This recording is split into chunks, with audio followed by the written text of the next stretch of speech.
Duha ka mga sospek sa pagpatay kang Barangay Agus Kapitan Jovencio Lauron napatay sa engkwentro sa kapulisan sa Barangay Overland, Buena Vista, Bohol kagahapon.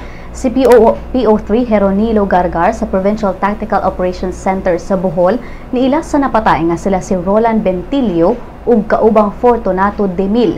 Matod ni Gargar nga ang kapulisan muhatag na unta sa search warrant batok kang Bentilio apan nakabantay kini sa pag-abot sa pulis ug namusil. Hinungdan nga libaws ang mga pulis ug napatay si Bentilio. Patay sab ang kauban ni ining si Demil. Si Gargar nisulti nga si Bentilio maoy gitumbok nga nipusil patay kang Kapitan Lauron didto sa Barangay Caboy, Clarin, Bohol niadtong Mayo 3 ning tuiga.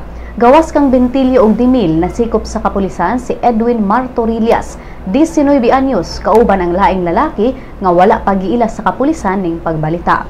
Si Chief Inspector Teodoro Santos Jr., hepe sa Bohol CIDG 7, ningon nga dili usa sila mohukom dayon sanglit kinahanglan pa silang mangita og ebidensya nga magpamatuod nga si Bentilio usa sa mga mamumuno. Matod ni Santos nga nanawag sila sa anak sa kapitan nga si Attorney Salud Beverly Lauron.